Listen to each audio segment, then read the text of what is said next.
Señor, te damos gracias, Señor, por la vida de Norberto, Señor, de su esposa. Te pido, Señor, que ahora le des completamente sabiduría, que, Señor, que tú estés ministrando a través de él, Señor. Amén. Y que él con su palabra nos encienda, Señor, a todo tu pueblo, Señor. Te pido que bendiga a su congregación, Señor, y de todo su ser, y a su esposa, Señor, y a su familia, y a su iglesia también, Señor. En el poderoso nombre de Cristo Rey, Jesús. Amén, Señor. Amén. Amén.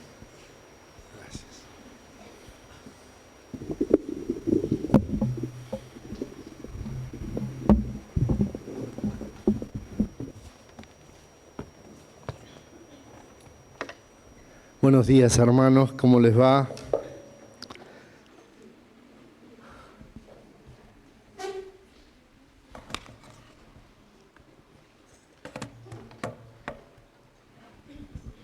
La verdad que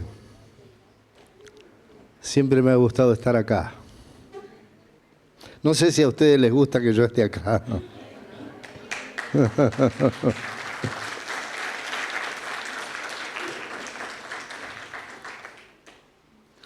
Yo quería traer esta mañana una palabra y estuve pensando, porque si hay algo que cada uno de nosotros anhelamos es llegar a la casa de Dios, disfrutar de la alabanza como lo hicimos y poder disfrutar de la palabra, pero también recibir una enseñanza, ¿verdad?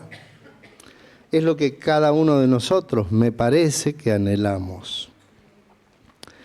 Y esta mañana yo quiero hablar de 3 conceptos que vamos a encontrar en el libro de Pedro. Y dice, elegidos, guardados, enviados. Es una palabra que el apóstol se encarga de remarcarla una y otra vez. Allí en 1 Pedro, capítulo 1, versículo 2, habla de la primera palabra, elegidos. Elegidos, dice el apóstol, según la presciencia de Dios Padre en santificación del Espíritu, para obedecer y ser rociados con la sangre de Cristo. Qué palabras, ¿no? Qué palabras que salen de nuestro lenguaje actual. Presciencia. Y cuando hablamos de presciencia, hablamos de un atributo divino. No es algo que nosotros podamos entender y manifestar. Es un atributo totalmente divino. Y en ese atributo es cuando Dios elige. Y dice luego, para obedecer y ser rociados con la sangre de Jesucristo. Rociados, ¿qué palabra utiliza el apóstol para decir rociados? Yo me acuerdo de mi mamá cuando planchaba, y no sé si hoy se usa eso, la verdad que no sé. Y tenía un rociador y con eso rociaba la ropa y se humedecía la ropa. Y resulta que cuando rociaba la ropa pasaba de un estado al otro estado, del estado de estar seca a un estado de estar húmeda. Pero en ese mismo estado la ropa tenía la posibilidad de corregir a través del planchado, corregir las arrugas, etcétera, etcétera.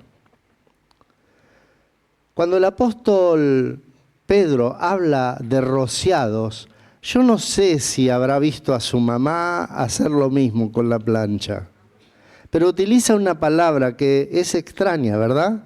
Que alguien utilice esta palabra, rociados por la sangre de Jesús. Así que cuando nosotros miramos esta escena, lo que necesitamos entender es que está diciendo, estamos necesitando ser impregnados de Jesús.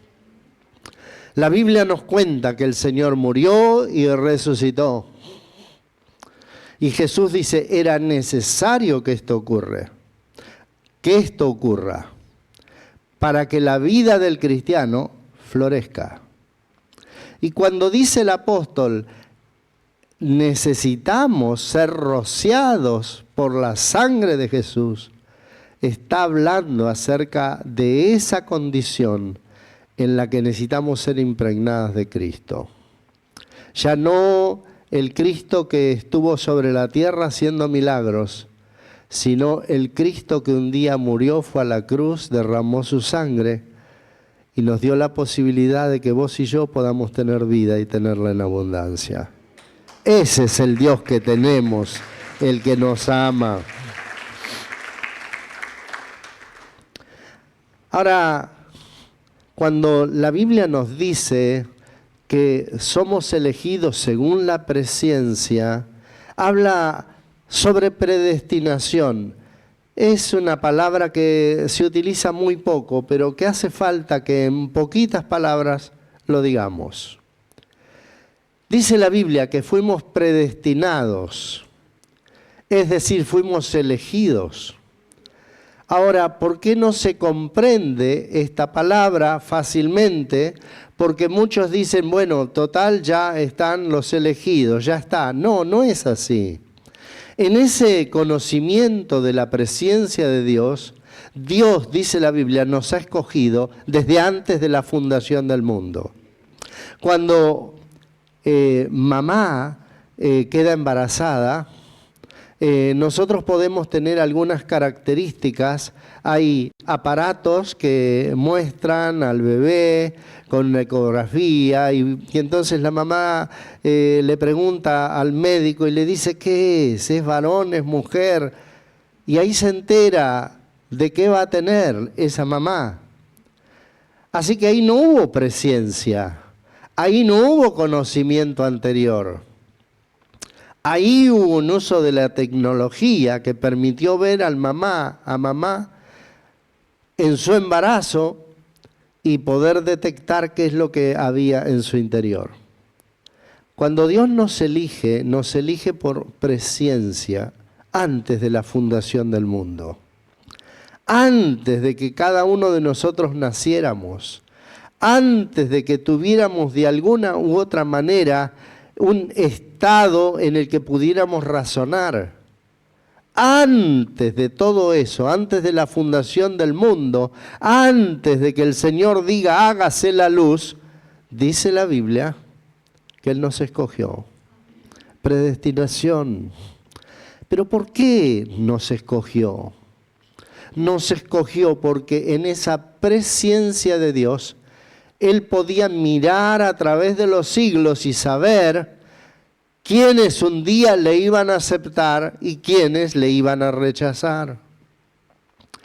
Y cuando habla de predestinación, dice que a los que predestinó también guardó y a los que predestinó también amó. ¿Qué es ser guardados? Y la Biblia dice que el Señor ha puesto una cubierta en lo espiritual para que las dificultades, las pruebas, las situaciones de las que vamos a hablar ahora, no nos golpeen como nos golpearían si Cristo estuviera en nosotros. Él nos ha guardado y nos ha sostenido y nos ha bendecido para que cada uno de nosotros podamos tener vida y tenerla abundantemente. Así es que no nos eligió por una ocurrencia de Dios, ni porque vos fueras más lindo.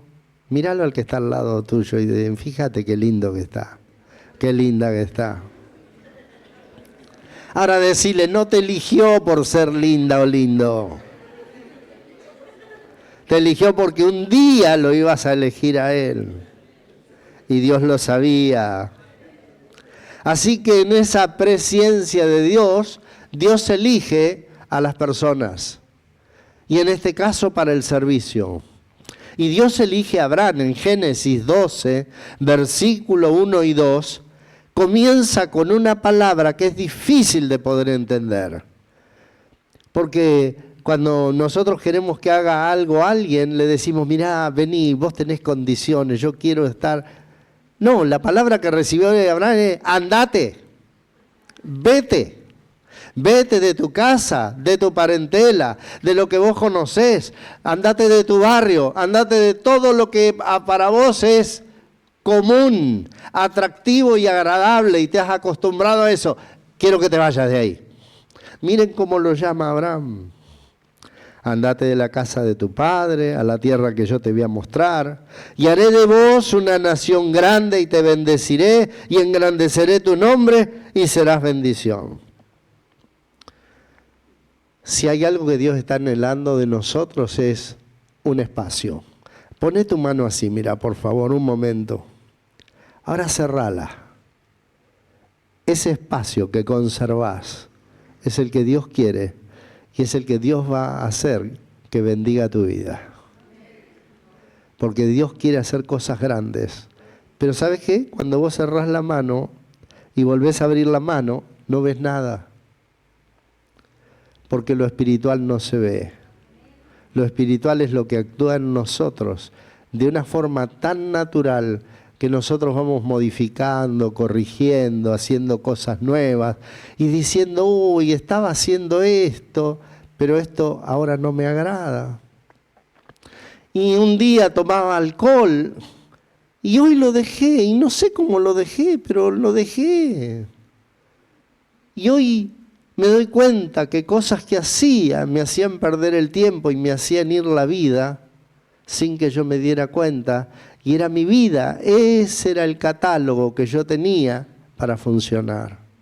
Y hoy me doy cuenta que no me funciona. Entonces la familia, al verlo cambiado, le dice, pero ¿eso te enseñan en la iglesia? ¿Vieron que dicen así? Y entonces el hombre le dice, no, las cosas que me gustaban antes ya no me gustan. No sé qué está pasando en mí, pero ahora hay una atracción hacia otras nuevas cosas que me doy cuenta que empezaron a bendecir mi vida. Es tan natural Dios en nosotros que va haciendo las cosas así, de esa manera. Entonces, no es que Dios esté diciéndote, no, eso no lo hagas. ¿Alguno recibió una palabra así para decirte, eso no lo hagas? No. ¿Vieron? Y son unos cuantos acá hoy. Dios no hace eso. Dios va modificando nuestra vida a medida que le vamos dejando crecer a Él. Si le dejamos crecer a Él, van a empezar a decrecer cosas que quieren tener otro lugar en tu vida. Y esas que van a dejar de crecer van a ser las que van a bendecir tu vida. Y tus generaciones, nuestros hijos son bendecidos a través tuyo. Nuestros nietos son bendecidos a través tuyos. Y entonces alguno podrá decir, sí, pero mi nieto está tan rebelde. Vos seguí orando. Orá. Y vas a verlo a los pies de Jesús. Dios tiene cosas para hacer.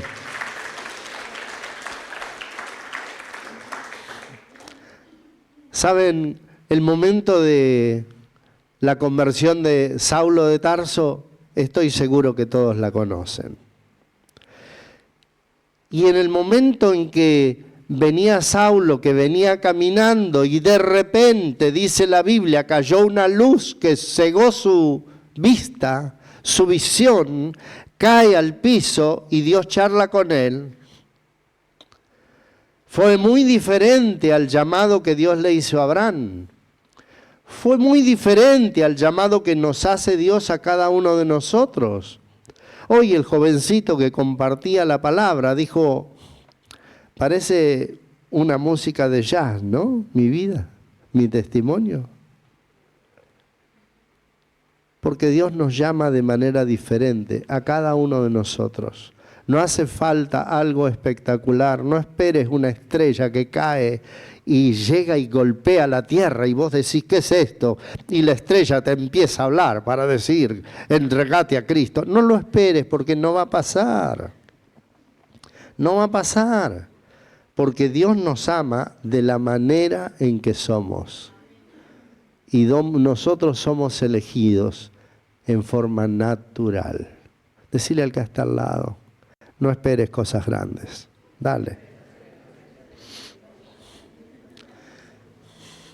Así que Saulo ahora quedó sin vista, estaba en un lugar que desconocía en la ciudad de Damasco, y Dios lo llama Ananías, un hombrecito de iglesia.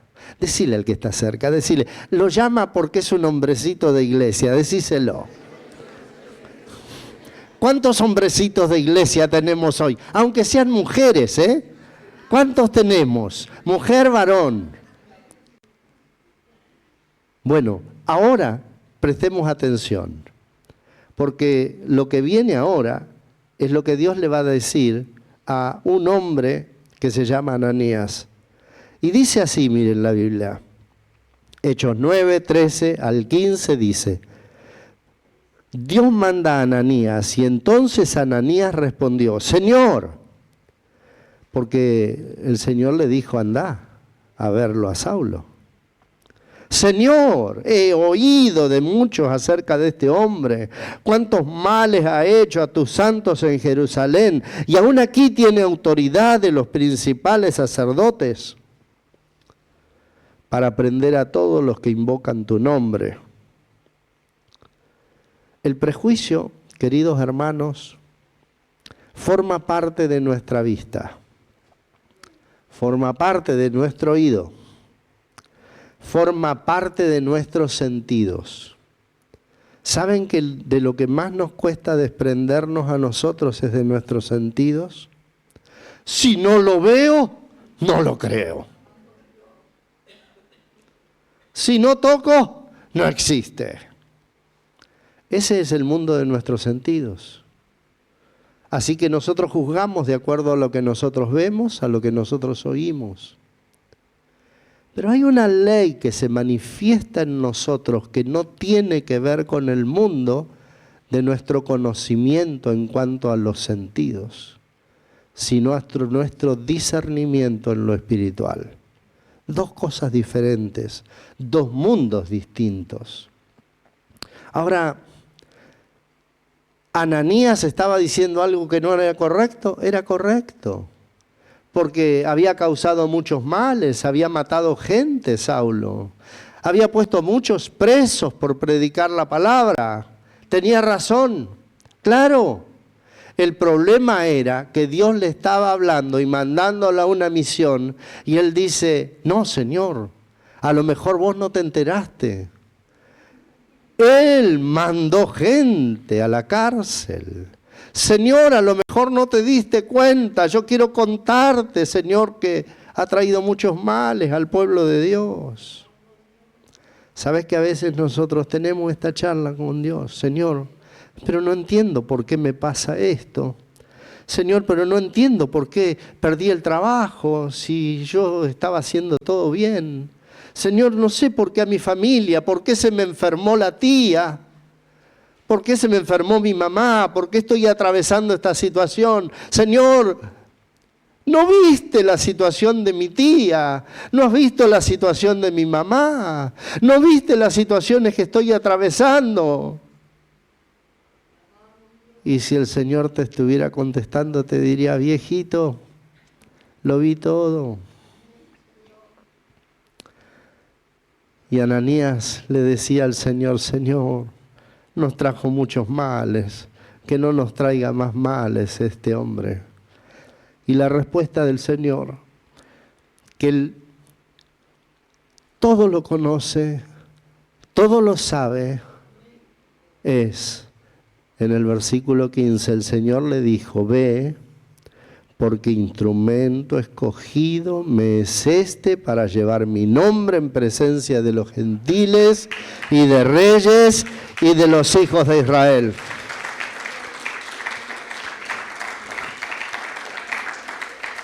Nuestra mirada es corta, la mirada de Dios es inmensa.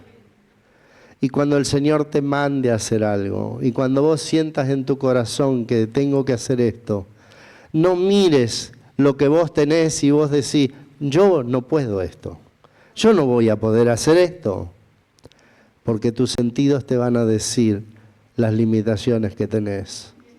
Pero el Espíritu te va a decir la grandeza que Dios te ha dado para cambiar las situaciones que aún parecen imposibles de cambiar. Dice la Biblia que sin fe es imposible. ¿Cómo? ¿Es imposible? Sin fe es imposible agradar a Dios. Y mi camino, tu camino, es por fe, no es por vista, no es por oído, no es por tacto, no es por mis sentidos, es por fe. ¿Saben? A partir de ese momento, Saulo comienza en el libro de Hechos, capítulo 9, 20, dice: enseguida predicaba a Cristo en las sinagogas, diciendo que este era el Cristo. Él daba testimonio. Comienza un viaje misionero en Hechos 16, versículos 9 y 10, cuando vio la visión que decía: pasa a Macedonia y ayúdanos. Y dice la Biblia, enseguida procuramos partir a Macedonia, porque encontramos que allí había necesidad. ¡Qué fantástico, mi hermano! Ahora la pregunta es, ¿Ananías le hubiera dado la oportunidad que Dios le dio a Saulo? Creo que no.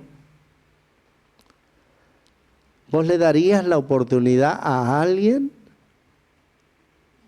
A veces tenemos que decir, Señor, yo no lo veo demasiado bien, pero en tu palabra vamos a orar por fe, porque quiero que sea un tremendo hombre de Dios, una tremenda mujer de Dios. Necesitamos cambiar nuestra vista por la fe y empezar a mirar con los ojos que el Señor mira y empezar a ver la iglesia poderosa que viene, los hermanos poderosos que vienen, las hermanas poderosas que vienen, y empezar a disfrutar del tiempo distinto que Dios tiene para nosotros.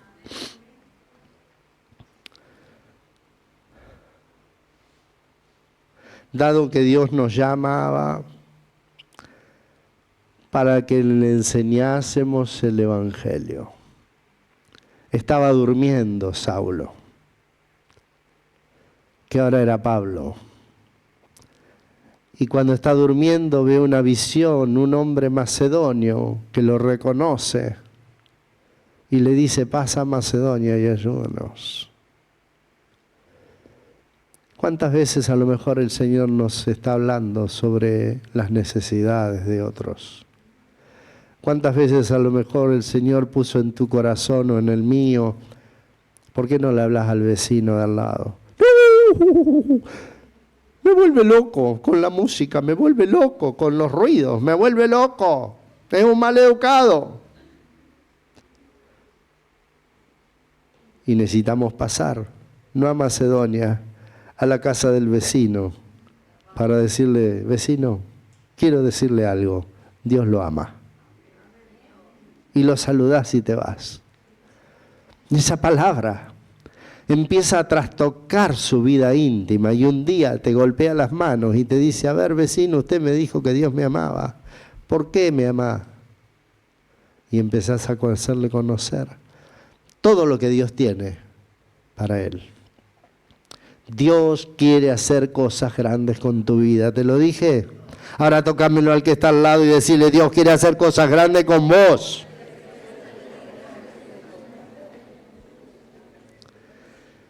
Bueno, la Biblia dice que en pleno viaje misionero estaba con Silas, con Timoteo, allí en Tesalónica, y este cambio de este mensaje que le decía: pasá a Macedonia y ayúdanos, fue en la llegada a Filipos del apóstol Pablo. ¿Y qué pasó? Él no iba para hacerlo mejor, no iba para anunciar la palabra, no iba para que otros disfruten lo que él estaba disfrutando, claro. ¿Y qué pasó en Filipos?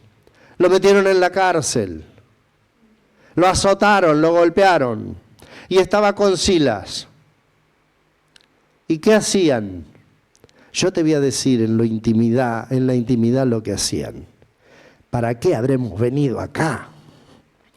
Si nos hubiéramos quedado allá estábamos bien. ¿Por qué habremos venido acá? Mira, estamos en la cárcel, golpeados. No sé qué va a pasar con nosotros. ¿Para qué nos vinimos? ¿Decían eso? Cantaban. Daban gloria a Dios. Bendecían el nombre del Señor. ¿Sabes qué? Las cuestiones de todos los días no deben modificar lo que Dios ha puesto en nuestra vida. No puede modificarlo. Viste, alguno dice, y no, pero cuando me vaya bien yo voy a ir a la iglesia, yo voy a congregarme. Entonces nunca le va bien. El diablo lo tiene atrapado como si fuera adentro de una pelota de fútbol. Y la persona está siendo pateada para allá, siendo pateado para allá, siendo pateado para todos lados. Pero en su cabeza dice, cuando me vaya bien, entonces vamos a hablar de Cristo. Si no se rompe esa estructura y si vos y yo no hacemos algo para que esa estructura que gobierna afuera sea transformada y cambiada, las personas no tienen solución. Cristo puso a la iglesia para que sea sal y para que sea luz, para poder bendecir a otros. Así que dice Hechos 16:25, pero a medianoche orando Pablo y Silas cantaban himnos a Dios y los presos los oían. ¿Sabes una cosa? ¿Qué es lo que nos cuenta la palabra al final? Que después del terremoto y después de la libertad, el carcelero que parecía tan duro dijo, ¿qué tengo que hacer para ser como ustedes? Si no hubiera habido un testimonio de estos dos hombres, no hubiera habido un carcelero que mañana lo vamos a ver en el cielo. Tu testimonio y el mío, aunque sean las cosas adversas, deben ser permanecer en Cristo. Yo, ¿dónde estoy plantado? En la roca que es Cristo. Y vienen las corrientes y las tempestades de la vida y los huracanes de la vida, pero en la roca yo me sostengo y nadie me mueve de ahí. Necesito estar ahí, necesito estar ahí. Y dice la Biblia que hubo mucho alboroto. En Hechos 17:16, hubo mucho alboroto. Silas y Timoteo se quedaron en Tesalónica, en Berea, pero Pablo se tuvo que ir a Atenas. El lío que se armó ahí, en ese lugar, por el tema del terremoto y por el tema de la libertad de Saulo, tuvo que escaparse, volar, para llegar a Atenas. Y cuando está en Atenas, ¿qué habrá empezado a decir? Bueno, aquí estoy a salvo, ahora me voy a quedar tranquilo, adentro, no sea cosa que me pase lo que me pasó. No, ¿saben qué dice?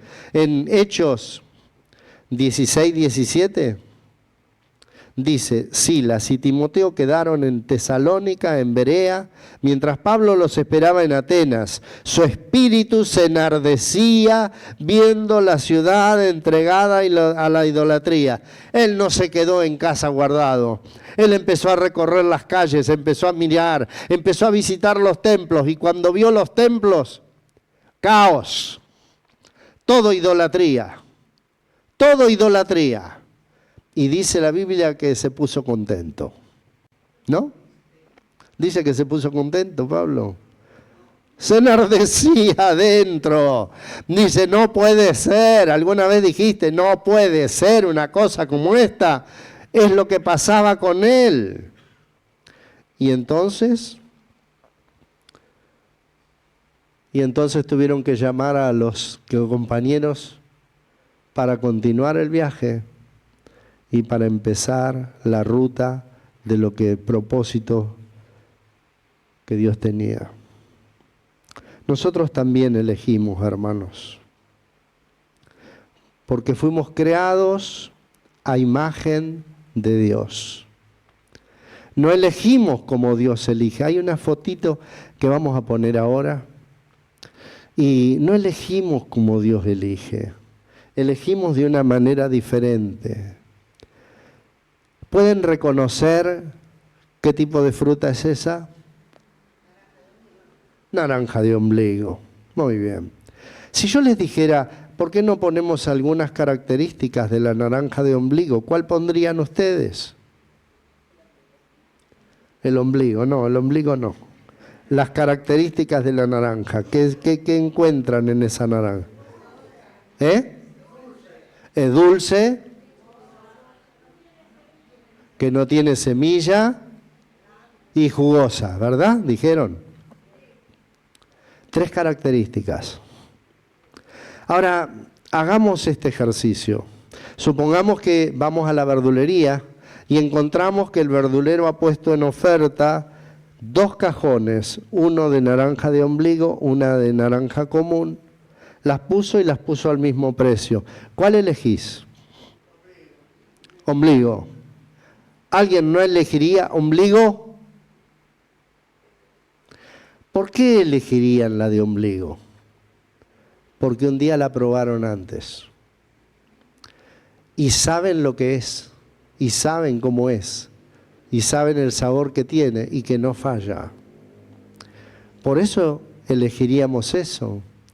Nosotros también elegimos por el conocimiento previo de lo que conocemos. Dios elige no por algo que Él conoce momentáneamente en el trayecto de vida, sino porque antes de la fundación del mundo, Dios es Dios y conoce absolutamente todas las cosas. Esa es nuestra diferencia con Dios, que Dios no tiene límites y nosotros somos limitados. Ahora, nosotros también elegimos, porque fuimos creados a la imagen de Dios. ¿Saben? Cuando nosotros elegimos, cuando vos elegiste a tu esposo o a tu esposa, los elegiste porque características de la persona te gustaron, porque te sentiste cómoda con esa persona cuando hablaba, te sentiste cómodo con la manera de ser. Es decir, nosotros elegimos. Dios nos dio la posibilidad de la elección. Y cuando elegimos, necesitamos hacerlo bien. Y cuando las muchachitas y los muchachitos que veo acá van a ver y van a empezar a elegir sus novios, sus novias, empiecen a mirar características, empiecen a mirar lo que hay adentro de su corazón, empiecen a mirar lo que él sueña y lo que vos soñás. Y si los sueños coinciden y si los dos sienten atracción mutua, adelante a conocerse. Pero nuestra elección forma parte por el conocimiento previo de lo que nosotros tenemos. La tercera palabra del apóstol que está en Pedro capítulo 1, versículos 5 al 7, que es la palabra guardado, él dice: son guardados por el poder de Dios, mediante la fe para alcanzar la salvación que está preparada para ser manifestada en el tiempo postrero. Versículo 6, en lo cual ustedes se alegran ahora por un poco de tiempo, si es necesario, tengan que ser afligidos en diversas pruebas. Versículo 7, para que sometida a prueba tu fe, mucho más preciosa que el oro, el cual aunque perecedero se prueba con fuego, sea hallada en alabanza, gloria y honra cuando sea manifestado Jesucristo.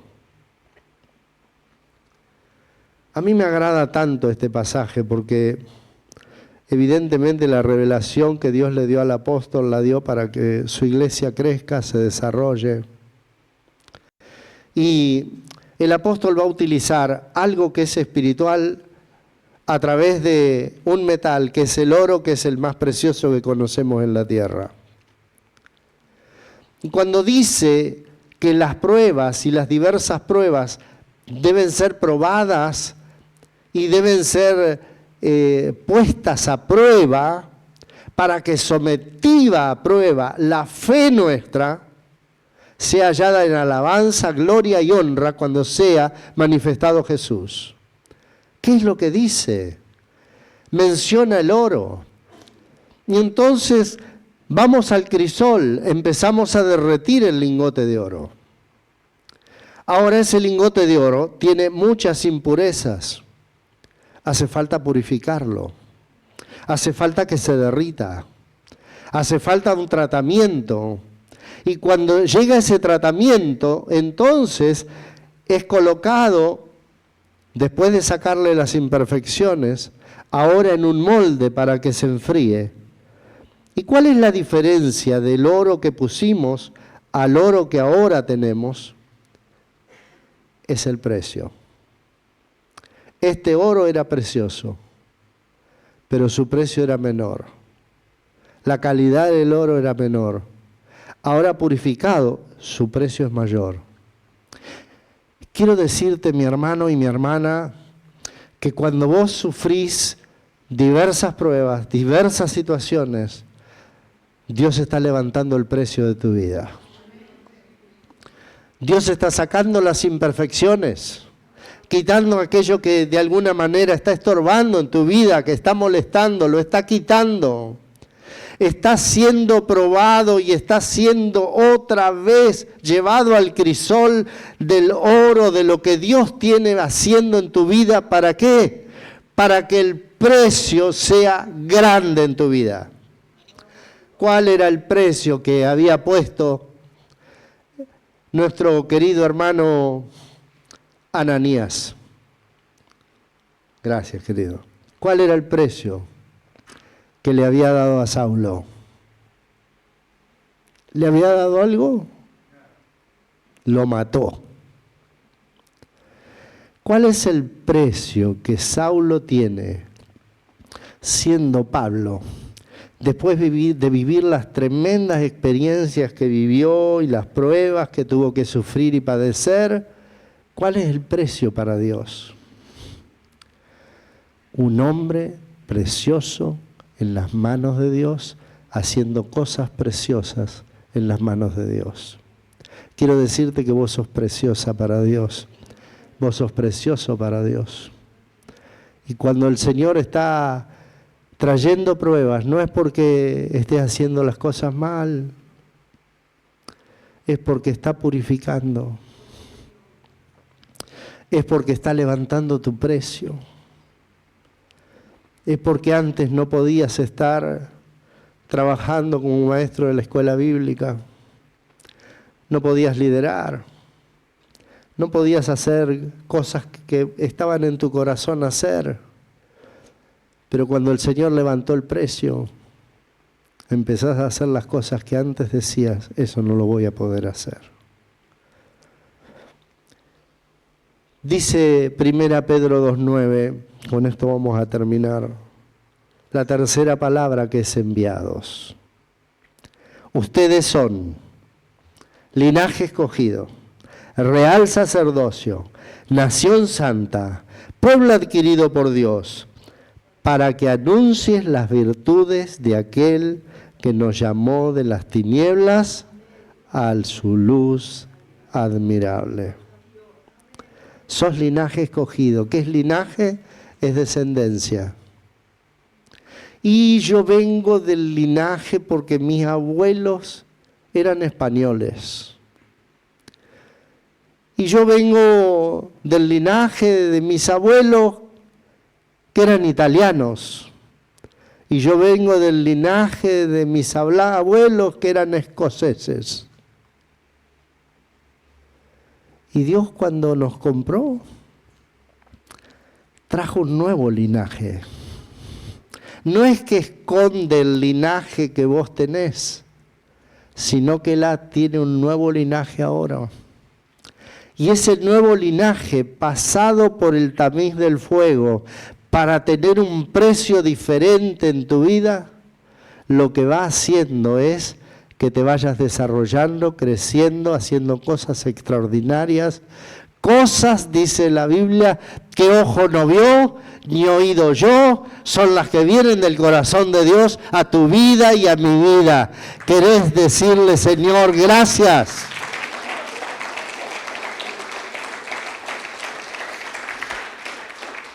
Así que linaje escogido, descendencia, real sacerdocio, identidad y propósito, nación santa, pueblo y personas apartadas, consagradas por Dios. ¿Para qué? Para anunciar las virtudes de aquel que nos llamó de las tinieblas a su luz admirable. Y ¿sabes algo? Primera Pedro, con esto termino, 4, 10 y 11, dice ese versículo: cada uno, según el don que ha recibido, ministrelo a los otros como buenos administradores de la multiforme gracia de Dios. Miren, hermanos,